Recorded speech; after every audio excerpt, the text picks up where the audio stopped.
tous et bienvenue sur l'écologie à l'endroit. Cette semaine, nous allons parler de quoi? Un peu de la climatisation quand même, ce sujet dont tout le monde parle. Nous ne pouvons pas éluder la question. Donc on va en reparler assez rapidement. Ensuite, on va reparler du baromètre de l'Avifone qu'a publié la LPO et qui a fait suite miraculeusement à notre vidéo qu'on avait fait sur le colloque d'ornithologie. On était, comme d'habitude, en avance sur tout le monde. Et ensuite, je reparlais justement de ce... Je saisirai la balle au bon pour parler des 40 ans de la présidence d'Alain Bougrain-Dubourg. Il est toujours président de la LPO. Vous imaginez, ça fait 40 ans. Non mais c'est absolument incroyable. Bon bref, avant cela, merci de mettre des likes, de mettre des pouces en l'air, de faire des commentaires et bien sûr de nous faire un don. Le lien est en description. Voilà, bon, je voudrais commencer par parler de la climatisation. Vous avez remarqué d'ailleurs qu'elle est toujours derrière moi, qu'elle fonctionne parfaitement et qu'elle m'aide bien à passer toutes ces fortes chaleurs depuis plusieurs années maintenant. Donc je vous conseille à tous, surtout si vous êtes dans un logement neuf, d'installer la clim. C'est quand même vachement confortable. Alors pourquoi je voulais revenir sur cette question de la clim ? Tout simplement parce que Madame Barbu, qui est notre ministre de l'écologie, a fait une petite sortie qui a fait couler beaucoup d'encre. Et même de l'encre de moi-même, puisque le Figaro m'a demandé un petit article sur cette question-là, qui a été publié il y a 2 jours. Donc vous pourrez trouver cet article dans le Figaro. Si vous tapez mon nom, vous pourrez... il n'est pas en accès libre, mais enfin, je l'ai mis en accès sur les réseaux sociaux, donc n'hésitez pas à le lire. Tout simplement, Madame Barbu a dit, elle en a eu marre d'entendre parler de la climatisation. Et elle a dit, non mais ça suffit maintenant, parlons des choses plus sérieuses. Quand même, la planète est en danger, et il faut parler des vraies questions. C'est bien notre confort. Oui, peut-être faut-il mettre la clim, a-t-elle dit. Mais enfin, quand même, essayons de parler d'autres sujets et de sujets plus importants. Bref, et ça a fait réagir tout le monde, ça a mis en colère absolument la France entière, parce que tout le monde rêve d'avoir une climatisation comme nos grands-parents rêvaient d'avoir un réfrigérateur ou une machine à laver. Quand même, on ne se passerait pas de tous ces éléments. Eh bien, il faut continuer à améliorer notre confort éventuellement en mettant une petite clim, comme je l'ai fait moi-même, tout simplement. Donc ça, je l'avais déjà dit, nous allons progressivement tous nous équiper de climatiseurs, enfin, si nous habitons des endroits qui ne sont pas à 1000 mètres d'altitude ou un peu plus, n'est-ce pas? Et puis, il y aura certainement des plans pour équiper les hôpitaux, les écoles éventuellement, bien que on peut se poser des questions, parce que en général, les cours finissent en juin, et donc on va s'équiper pour quelques jours de canicule qui auront lieu peut-être, c'est même pas sûr. Donc il y a peut-être quand même des questions à se poser à ce niveau-là. Enfin, globalement, la climatisation, on va plus se poser la question. Mais donc pour analyser la petite sortie de Madame Barbu, c'est simplement pour dire que j'ai vraiment eu l'impression, moi, qu'elle se rendait compte soudainement, d'où sa colère, et bien qu'elle ne parlait plus tout à fait le même langage que bien ses concitoyens, qu'elle n'arrivait plus à se faire comprendre et elle n'était plus sur la même planète que la plupart des Français, quoi. Ce qui montre une rupture en fait entre l'écologie politique et puis je dirais la majorité des Français. Puisqu'encore une fois avec Madame Barbu, nous sommes dans le cadre d'une ministre de l'Environnement qui est un peu une militante écologiste, qui est représentante de cette écologie qui veut qu'on s'adapte au changement climatique ou au changement en général par plus de sobriété, tout simplement, et par des solutions qui sont plutôt low-tech, voyez, parce que y a cette croyance que lorsqu'on emmène des solutions technologies supplémentaires, eh bien c'est de l'énergie supplémentaire, c'est des constructions supplémentaires, c'est toujours, renforcer notre bouclier technologique. Or, il faudrait des solutions plus inspirées de la nature, etc. Bon, c'est toujours le même imaginaire dans lequel sont enfermés les écologistes. Et donc, comme en général, on va chercher des gens qui sont issus de cette mouvance écologique pour les mettre au ministère de l'écologie, on se retrouve toujours avec des politiques qui sont des politiques plus ou moins de sobriété, ou des politiques, encore une fois, plus ou moins low-tech, avec tout ce qu'on peut mettre derrière ce mot. Et donc c'est pour ça qu'on s'est rendu compte, à partir de cette polémique, qu'il y a eu la réglementation environnementale 2020, donc qui s'applique pour les constructions neuves. On s'est aperçu que cette RE 2020 empêchait de mettre concrètement en œuvre la climatisation dans les logements neufs notamment. Alors, expérience personnelle, encore une fois, je vous redis, j'ai acheté dans le neuf en 2020. Très vite, je me suis aperçu que pendant l'été, même avec des températures normales, qui ne dépasse pas les 30 degrés. C'était très pénible à l'intérieur parce que très vite il faisait chaud et que ça fait un peu un four thermique. Hein, plus c'est bien isolé, et bien plus ça fait des fours thermiques. Donc tous les logements neufs finalement nécessitent d'être refroidis avec de la technologie et des climatiseurs. Sinon on s'en sort pas. Enfin on peut vivre sans climatiseur évidemment, mais c'est moins confortable. Donc si vous voulez améliorer votre confort, il faut faire ça. Bref, voilà, cette petite crise montre qu'il y a toujours ce mur d'incompréhension, et ce mur d'incompréhension entre les écologistes, les représentants de l'écologie politique et les citoyens français, eh bien, est de plus en plus grand. Et donc là, j'ai l'impression que ça va être une des dernières crises où on va sortir de cette idéologie, peut-être. Hein. Bon, évidemment, ça prend toujours beaucoup plus de temps qu'on ne croit au départ.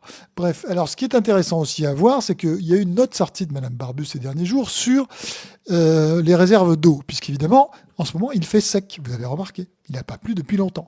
Et donc, on lui dit, mais écoutez, il faut quand même faire des réserves d'eau en hiver, puisqu'il a beaucoup plu cet hiver, mais là, maintenant, on est en été, il n'y a plus d'eau. Ben oui, c'est classique, comme d'habitude, j'allais dire.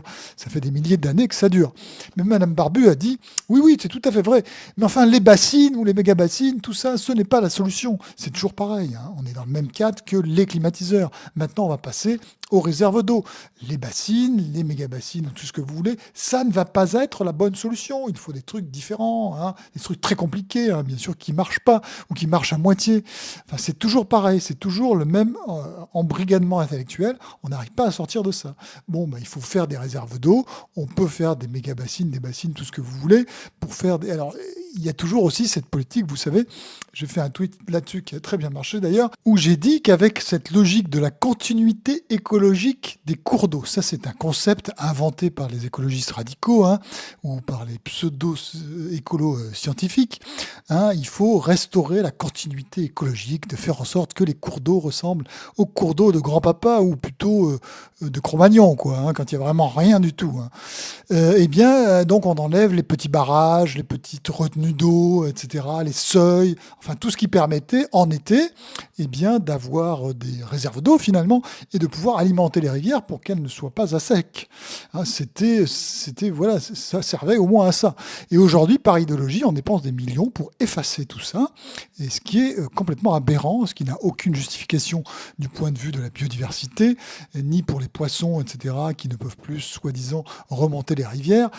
D'accord, bon, certes, mais on ne va pas se plier en quatre pour des poissons systématiquement. Il faut arrêter un peu ce délire. Et puis, voilà, il y a des passes à poissons dans beaucoup de barrages, surtout les barrages les plus importants, etc. Bon, bref. Donc, il faut s'écarter de cette écologie, de cette façon de penser, et pour cela, il faut écarter les gens qui pensent comme ça, quoi. Donc, quand on nomme un ministre de l'écologie, surtout, on ne veut pas piocher dans le vivier des écologistes militants, hein, puisque, pour information, Madame Barbu avait par exemple été présidente du WWF. Voilà, donc c'est toujours le problème, avec les mêmes individus, on aura toujours le même genre de réflexes, et on aura toujours les mêmes politiques qui nous mènent à la ruine, ça c'est très clair. Donc je passe sur cette histoire de la climatisation. Donc je vous renvoie à mon article publié dans Le Figaro. Donc vous vous souvenez aussi que nous avions fait une vidéo où nous avions parlé du colloque français d'ornithologie, qui était passionnant, et à cette occasion, on avait dit que finalement, les naturalistes et ornithologues nous donnaient raison, puisque ils ont montré manifestement que la biodiversité ne s'effondrait pas. Il y avait évidemment des fluctuations dans la nature, mais tout ça est tout à fait logique et normal. Il y a des espèces qui augmentent, il y a des espèces qui baissent, etc., etc. Et ce qui est assez marrant, c'est qu'on a donc été précurseur, dans la mesure où quelques jours plus tard, cette vidéo, la LPO a publié ce qu'elle a appelé le baromètre de l'avifaune, donc c'est-à-dire comment se porte l'avifaune en France. Et pour la première fois, je dirais qu'il y avait un élément positif dans ce baromètre de l'avifaune. Alors quel était cet élément positif? C'est celui dont nous avions parlé, c'est qu'il y a beaucoup plus d'espèces qu'avant. Il y a 45 espèces de plus depuis les années 70, quoi. Donc c'est évidemment beaucoup. Et alors, mais il y a quand même un aspect négatif. Le deuxième aspect négatif, c'est que de 1970 à donc 2025, il y a beaucoup moins d'oiseaux. Alors beaucoup moins d'oiseaux, c'est bizarre, il y a plus d'espèces, mais il y a moins d'oiseaux. Et donc ils insistent énormément sur le fait qu'il y ait moins d'oiseaux. Pourquoi? Parce que, disent-ils, 90% de la quantité d'oiseaux, finalement, ce sont des passereaux, ce sont les petits, hein. Évidemment, si les passereaux baissent au niveau du nombre, eh bien, ça fait chuter de façon très importante le nombre d'oiseaux. Bon, qu'est-ce qui est important? Est-ce que c'est le nombre d'oiseaux, le nombre d'individus? Est-ce que c'est le nombre d'espèces? On pourrait même se demander si ce n'est pas la biomasse. Ça, c'est un argument qui est très utilisé par les écologistes pour nous dire que finalement, la biomasse des êtres vivants sur la Terre, c'est essentiellement fait par les êtres humains eux-mêmes et leurs animaux domestiques. Ça, c'est un argument qu'on retrouve absolument partout et que Bougrain-Dubourg utilise beaucoup pour parler des dangers sur la biodiversité. Donc, mais bon, la LPO, elle insiste sur le nombre d'oiseaux, la quantité d'oiseaux qui a diminué. Et effectivement, cela, il s'appuie sur une étude qui date de 2023, qui est citée tout le temps, et qui essaye d'évaluer la baisse des oiseaux finalement. Et en fait, ils disent qu'il y a en moyenne moins 25% d'oiseaux, hein, toujours en nombre.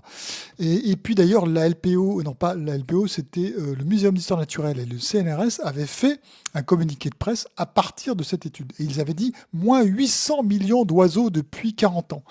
Et donc moins 20 millions d'oiseaux par an, etc. Bon, sauf que cette étude-là ne parle pas de ce chiffre de moins 800 millions d'oiseaux par an, hein. Il parle simplement qu'il y a eu moins 25% en nombre d'oiseaux. D'accord, en évaluant donc les populations de certains petits passereaux. Alors il y a une étude, mais ça, le CNRS ne l'avait pas cité, hein, le communiqué dont je viens de vous parler, qui date de 2019, qui essayait de quantifier justement cette baisse du nombre d'oiseaux par espèce. Et effectivement, il montrait qu'il y avait, alors non pas moins 800 millions, c'était moins 600 millions d'oiseaux, hein. Il y avait des oiseaux qui étaient en augmentation, comme là je vais vous montrer un graphique, et vous avez des oiseaux qui sont en diminution. Et effectivement, si on fait le bilan de tout ça, on voit moins 600 millions d'oiseaux. Et d'ailleurs, on voit qu'une grosse part quand même de cette diminution, c'est par exemple le moineau domestique, qui a beaucoup diminué. Mais ce n'est pas forcément très grave, encore une fois, qu'une espèce comme ça diminue de façon très importante. Le moineau était extrêmement commun parce que les êtres humains, eh bien, fallait faciliter son expansion. Et puis tout à coup, pour des raisons toujours un peu mystérieuses, cet oiseau a beaucoup diminué et il y a beaucoup moins de moineaux qu'avant. Mais ce n'est pas du tout une espèce en danger. Est-ce que fondamentalement, le fait qu'il y ait moins d'oiseaux est un drame, qu'il y ait moins d'oiseaux, de moineaux domestiques par exemple? Non. Il y a moins de moineaux domestiques. Avant, ils pullulaient. Maintenant, ils pullulent beaucoup moins. Bon, il n'y a pas que le moineau domestique, évidemment. Il y a aussi d'autres espèces qui ont diminué et qui font le chiffre. Mais enfin, le moineau a quand même une place très importante. Donc, il faut quand même le noter, ça. Et puis aussi, il faut toujours aller un peu plus loin. C'est-à-dire que cette étude anglaise, bon, elle n'est pas citée par le baromètre de l'avifaune, etc. Mais quand même, je vais en parler parce que c'est intéressant. Cette étude anglaise ne parle que des oiseaux qu'ils appellent natifs. Donc les oiseaux qui viennent, qui sont originaires de nos contrées. Et ils ne considèrent pas tous les autres oiseaux qui ont été introduits. Or, il y a des oiseaux qui ont beaucoup augmenté de leur population, mais ce sont des espèces introduites, hein. Je pense à la bernache du Canada, par exemple. C'est incroyable le développement de cette espèce. Et puis, il y a aussi la perruche à collier, etc. Donc, il y a pas mal d'espèces comme ça chez les oiseaux qui ont beaucoup augmenté parce que ce sont des espèces introduites. Et d'ailleurs, dans les 45 espèces supplémentaires, il y a quand même pas mal d'espèces introduites. Je crois qu'il y en a moins de la moitié, hein, mais il y en a aussi. Mais il y a aussi beaucoup d'espèces autochtones qui sont apparues et qui ont augmenté de façon très importante leur population. Donc, ce que je veux dire par là, c'est qu'il faudrait comptabiliser absolument tous les oiseaux. Et même, il faudrait un peu plus loin, aller un peu plus loin. Il y a des espèces qui ne sont pas du tout considérées, comme le pigeon bisé domestique, hein. Il y a le bison bisé sauvage, disons, qui est comptabilisé, mais pas le pigeon domestique qu'on trouve dans nos villes. Or, c'est un oiseau, certes, qui a été un peu domestiqué à un moment donné, mais c'est un oiseau qui est revenu à l'état sauvage et qui vit indépendamment de nous. Enfin, bien sûr, il vit dans les villes, donc il a besoin de nous. Sans nous, il ne serait rien, très certainement. Mais il y a plein d'autres espèces qui, sans nous, ne seraient rien. Je pense à l'hirondelle rustique, par exemple, le martinet noir, etc. Bon, bref, vous voyez, le pigeon domestique, non plus, n'est pas considéré, n'est pas intégré à l'étude et à cette étude en particulier. Et ça, c'est un des angles morts de la recherche souvent, c'est en tout cas qu'il y a des espèces qu'on estime légitimes d'étudier ou de considérer, et puis on oublie un certain nombre d'espèces. Or, il faut étudier la dynamisme des populations quelle que soit l'origine de l'espèce, hein, puisque ce va être des milieux naturels qui vont être utilisés, qui vont être favorables ou défavorables, etc. Mais globalement, il n'y a aucune raison d'exclure une espèce particulière, tout simplement parce qu'elle serait introduite. Ça n'a absolument aucun sens. Donc, il faut absolument l'intégrer. On pourrait l'intégrer d'ailleurs, donc voir ce que ça donne, est-ce que ça modifie beaucoup les chiffres, etc. Mais aussi, on pourrait se dire, tiens, je vais étudier plutôt la biomasse. Pourquoi pas étudier la biomasse plutôt que le nombre, hein? Qu'est-ce qui est important finalement? C'est une bonne question. Déjà, on peut se demander la question si est-ce que beaucoup d'oiseaux, c'est bien et un peu moins d'oiseaux, c'est bien. Quel est le critère pour dire que c'est bien ou c'est mal? C'est un peu difficile, hein. Bon, vous voyez ce que je veux dire. Mais donc, on pourrait se dire aussi, c'est la biomasse qui compte. Dans ce cas-là, bon, je ne sais pas, par exemple, les hiboux grand-ducs ont beaucoup augmenté, les bernaches du Canada ont beaucoup augmenté. Or, dans un hibou grand-duc ou dans une bernache du Canada, c'est des oiseaux très très lourds. Vous pouvez mettre beaucoup de moineaux domestiques, vous voyez. Donc peut-être ça modifierait complètement les choses. Et puis, je crois qu'il faut encore aller plus loin. Parce que là, toutes ces études et les réflexions de la LPO s'arrêtent aux oiseaux. Or, il faudrait considérer toutes les espèces. Ah ben oui, par exemple, le sanglier a beaucoup augmenté. Bon, en biomasse, là aussi, c'est très important. Hein, oui, encore une fois, qu'est-ce qui est important? C'est des sujets intéressants. Donc, il faut absolument intégrer tous ces paramètres. C'est pas parce qu'il y a moins d'oiseaux. Parce que là, elle dit, par exemple, la LPO, ah oui, il y a 90% de la quantité d'espèces, d'oiseaux, c'est des passereaux. Oui, mais on pourrait dire aussi que peut-être 99% de la quantité d'animaux en France, ça doit être des insectes, voire des fourmis. Enfin, vous voyez ce que je veux dire, c'est que bon, le raisonnement, je ne sais pas s'il est absolument valable. Bon, bref, ce que je veux dire en tout cas, pour résumer, c'est que c'est plus compliqué que ça n'y paraît. Et d'abord, il faut comprendre que depuis très longtemps, le message des écologistes sur les espèces, la biodiversité, c'est les espèces. Et d'ailleurs, biodiversité, ça veut dire la diversité biologique, la diversité des espèces, comme je l'ai souvent dit sur cette chaîne. Donc, ça a toujours été ça, le WWF, quand ils font un communiqué, c'est toujours sur les espèces qui disparaissent, les espèces qui vont s'éteindre, etc. Or, les ONG, donc la LPO en Europe notamment, on est obligé de se rendre compte que au niveau des espèces, il n'y a aucun problème. D'abord, il y a ce qu'on appelle le paradoxe de la biodiversité. C'est quelque chose qui est très connu à l'échelle locale. La biodiversité augmente, le nombre d'espèces augmente. Souvent, d'ailleurs, donc à cause de ces espèces introduites.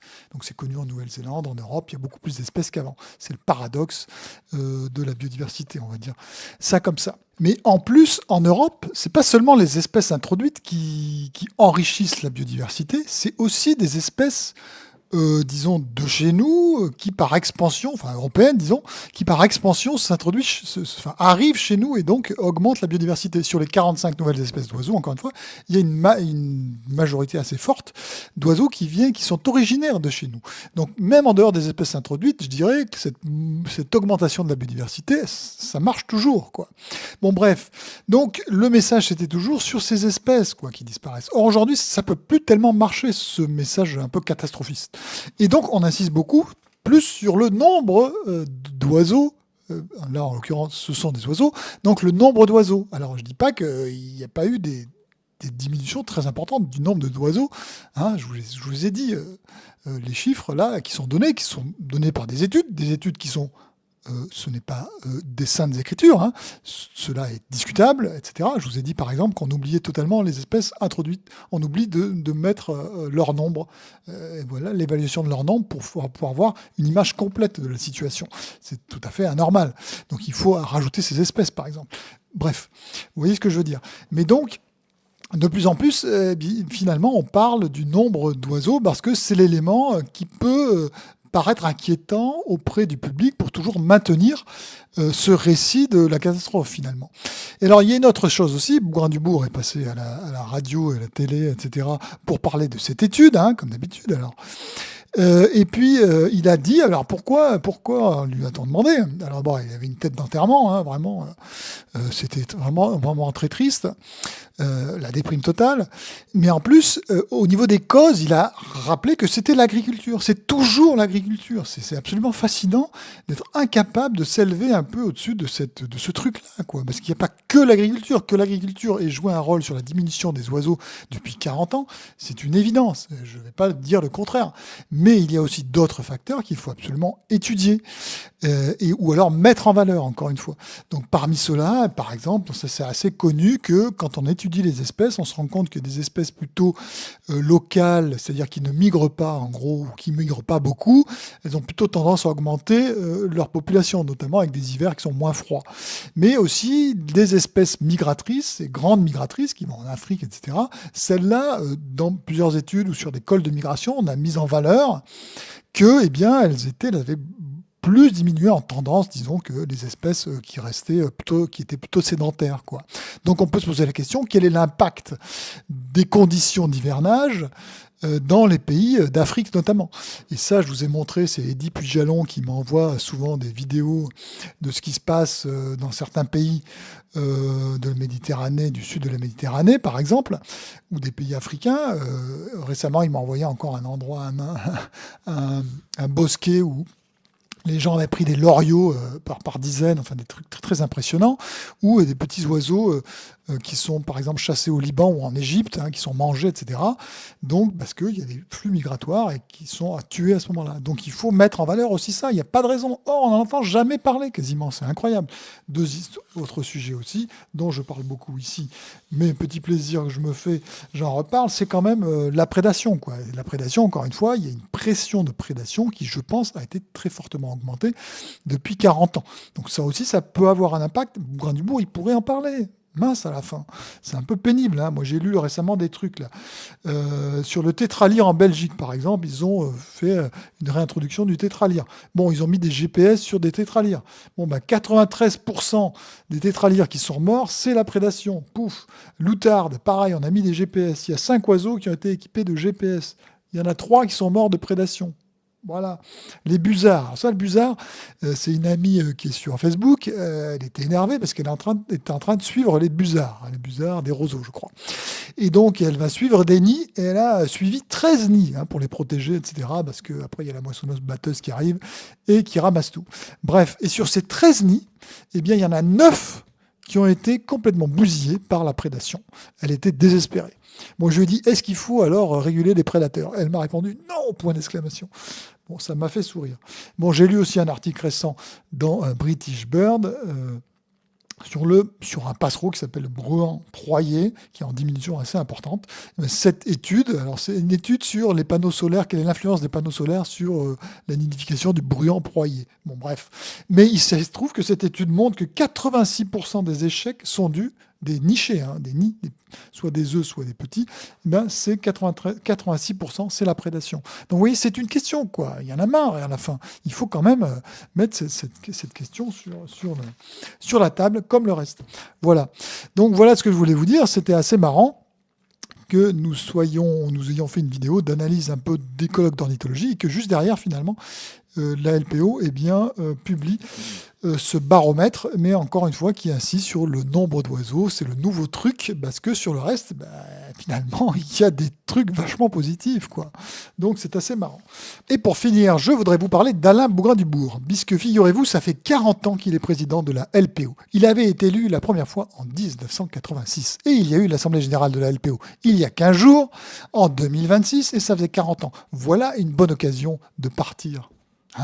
Pour ne pas dépasser 40 ans? Eh bien non, il est toujours resté. C'est incroyable. Bon, qui est Alain Bougrain-Dubourg? Alain Bougrain-Dubourg, né en 1948 d'une famille bourgeoise. Son père était député de la Saône-et-Loire, petit-fils du général Bougrain, Gabriel Bougrain.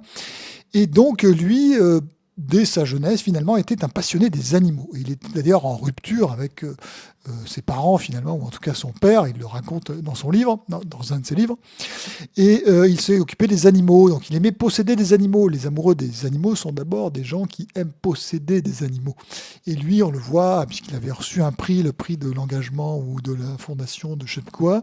On voit une vidéo où il est très jeune, où il manipule un crocodile, je crois. Enfin bref, il a des vivariums, il a tout un tas de choses. Et donc il va prendre de la défense comme ça des animaux mal aimés comme les serpents. Donc il va militer comme ça et puis il va faire son entrée dans les médias et il va avoir des émissions, notamment sur les services publics, sur la nature et les animaux. Et donc c'est l'histoire de Bougrain-Dubourg comme finalement un être sensible à l'animal et c'est ce qu'il a toujours été finalement, un passionné des animaux. Or, il va être mis à la tête d'une association qui ne s'occupe pas vraiment de sensibilité animale, du bien-être animal. Tout ça n'est pas important pour les naturalistes de la LPO, puisque la LPO, à l'origine, est une association de naturalistes. Et donc, c'est un peu une bizarrerie de voir arriver finalement un protecteur des animaux dans une association naturaliste. Les naturalistes, ce sont ces personnes qui, depuis très longtemps, font des collections d'animaux. Et avant, pour faire des collections d'animaux, on prenait son fusil, on les tuait, on les empaillait et on les mettait dans ses collections. Bon, c'était comme ça, les naturalistes. Et très très longtemps, même maintenant, toujours aujourd'hui, il n'y a pas vraiment de sensibilité pour l'animal chez les naturalistes, notamment parce qu'ils aiment observer la nature. Ils voient que dans la nature, c'est tous contre tous, évidemment. Il y a des prédateurs et des prédatés, enfin, tout ça est un drame permanent. Et donc, vous avez du mal-être animal dans la nature, voilà.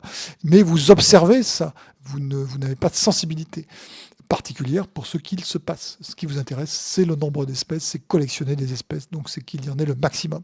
Bref, donc c'est un peu une anomalie de voir Alain Bougrain-Dubourg à la tête de la LPO et qu'il soit resté si longtemps. Le problème, c'est quand vous restez très longtemps, finalement, l'association que vous présidez finit par ressembler non pas à ce qu'elle devrait, mais à vous-même. Et donc, la LPO a intégré l'objectif du bien-être animal dans ses statuts. Ça s'est passé en 2012 pour les 100 ans de la LPO. C'est apporté par Bougrain-Dubourg, qui longtemps a essayé d'amener ce sujet-là et puis a fini par y arriver. Ben oui, forcément, au bout de 30 ans à l'époque, on est arrivé, parvenu à ses fins. Évidemment, les autres se sont un peu endormis et ont laissé faire. Bon, pourquoi c'est une idiotie ? Parce que c'est contradictoire avec ce que fait la LPO. Bien sûr, la LPO, je l'ai dit souvent, fait de la régulation d'espèces dans ses réserves naturelles. Elle tue des ragondins, par exemple, par centaines tous les ans, etc. Elle tue des rats, des souris par milliers pour donner aux rapaces dans ces centres de soins. Enfin, voilà, c'est le tragique de la nature.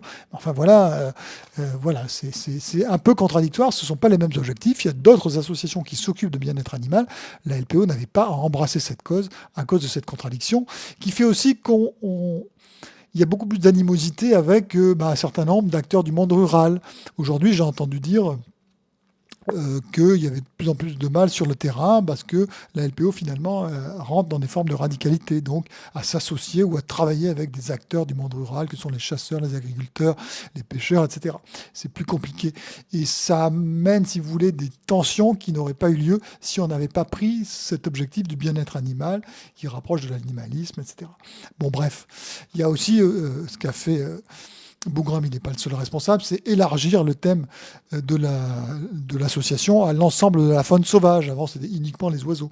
Bon, maintenant, ça s'appelle toujours Libre pour la protection des oiseaux, mais on s'occupe de tout, du loup, etc. Et puis on s'engage sur le loup, puisqu'il faut s'engueuler avec tout le monde rural, évidemment. C'est vachement intelligent d'avoir mis ce thème-là. On était tellement tranquille quand on ne s'occupait pas de loups et d'ours.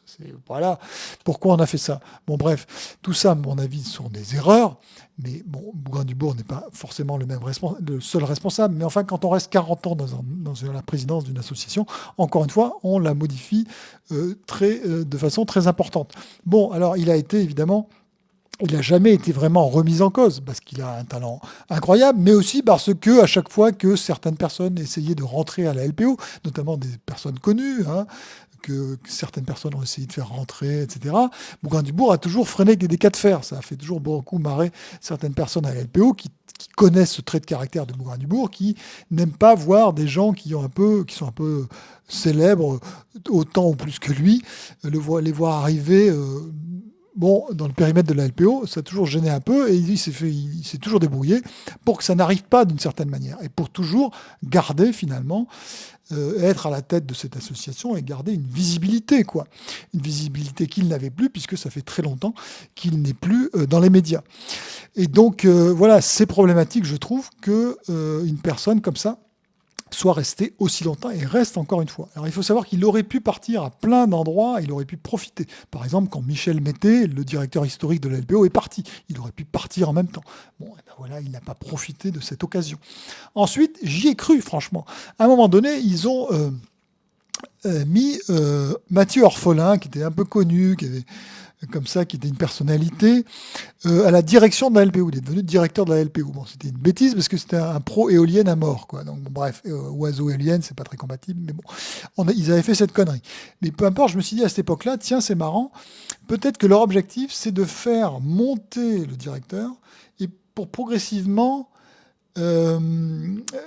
comment dire, sortir avec, oui, progressivement, le président, et donc il y a une espèce de passage de témoin finalement, parce que dans beaucoup de grandes associations qui ont beaucoup de salariés, beaucoup voilà, d'équipes qui se sont étoffées au fil des ans, la figure du directeur est souvent plus importante que celle du président, qui est un poste plus honorifique, qui est dans un conseil d'administration, qui est comme dans les grandes entreprises, qui était plus un conseil de surveillance pour voir si eh bien, l'équipe de salariés, le directeur, mène la baraque comme il faut, selon les objectifs qui ont été définis, etc.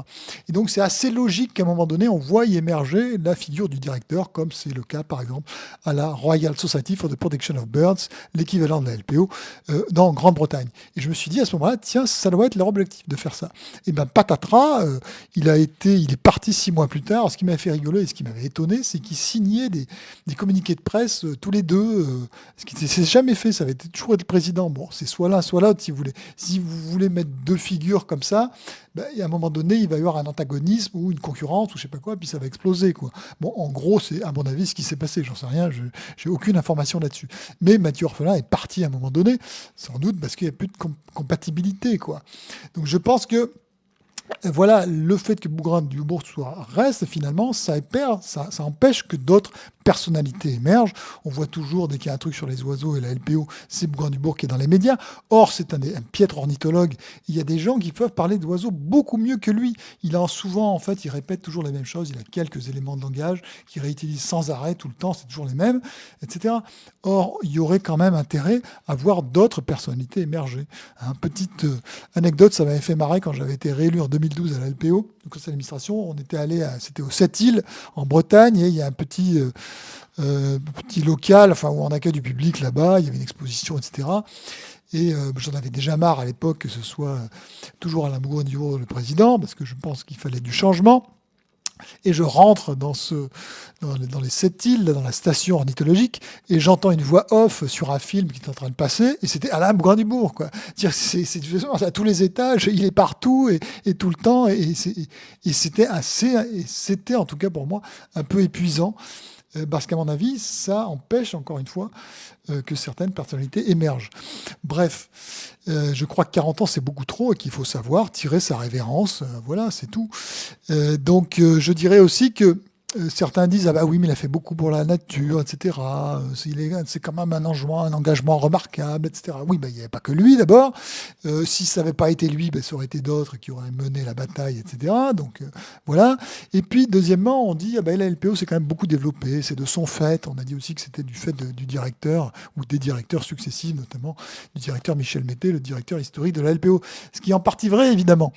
Mais il faut comprendre que les associations ornithologiques en Europe, c'est leur destin de grossir. C'est ce qui s'est passé en Angleterre au fil des décennies. La RSPB est une association énorme, mais aussi au nord de l'Europe. Il y a des grosses associations ornithologiques qui ont progressé au fil du temps parce que ça correspond, si vous voulez, à quelque chose de la fin de la ruralité et puis de l'arrivée des sociétés urbaines qui s'intéressent à ce genre de choses, à la nature, et puis à l'ornithologie. Et le destin de ces associations, c'est de grandir. Et elles vont continuer de grandir. Et ça se passe en Espagne, en Italie, et ça s'est passé donc en Allemagne, dans tous les pays d'Europe, finalement. Il y a eu cette augmentation, le fait que les associations se soient étoffées au cours du temps et qu'elles soient devenues beaucoup plus grosses qu'avant. Donc ça, c'est une évolution assez naturelle qui se serait faite sans ou avec Bougrain-Dubourg, quoi. Ça ne change absolument rien. Il n'y a pas eu de Bougrain-Dubourg en Allemagne, aux Pays-Bas, ou je ne sais où. Vous voyez ce que je veux dire? Donc ça, c'est des arguments, à mon avis, qui ne tiennent pas. Mais donc voilà, je voulais dire, j'avais fait un article, je vous le mets en description, vous pourrez vous y référer, ce que je pense de toute cette affaire. Mais je crois que c'est très malheureux, finalement, qu'on soit eh bien, comme dans certains pays africains où les gens restent à vie, quoi. C'est absolument incroyable. Et donc, d'ailleurs, je voudrais signaler qu'il y a eu un article sur ces 40 ans dans le journal Le Point. Ça m'a fait plaisir. D'ailleurs, ils ont cité mon propre article critique. Ça a été la seule partie critique de l'article. L'article est un peu trop hagiographique à mon avis, mais ils ont quand même mis au début de l'article ces affaires que 40 ans, ça commence à faire beaucoup. Et même des gens, dont Bertrand Alliot, trouvent ça quand même pas tout à fait normal. Donc ça fait plaisir qu'il y ait un peu un article critique dans la presse, même si le reste de l'article, j'avoue, est un peu trop hagiographique. Mais bon, peu importe. Voilà, je voulais vous signaler tout ça. Bon, bref, je vous souhaite à tous une bonne semaine et à très bientôt sur cette chaîne. Salut!